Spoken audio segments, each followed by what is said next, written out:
Yo, what's up guys? Welcome back to the channel, and today I'm going to show you how to request a credit limit increase on Atlas. Alright, it's going to be a quick video. We're not going to waste too much time. Let's just get straight into the video.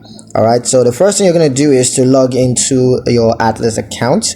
You can log in on the Atlas mobile app on your mobile device, or you can choose to log in on the online banking platform. That's the Atlas website.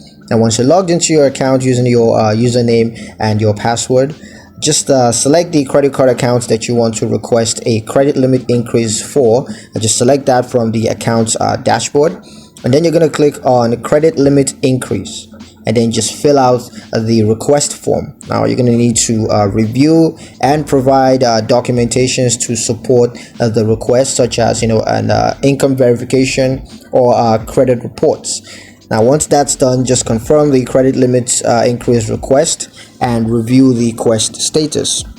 Now once this is submitted, Atlas is going to review that, and you're going to receive a decision on the credit limit increase request, and if it's approved, you're going to receive a new credit limit.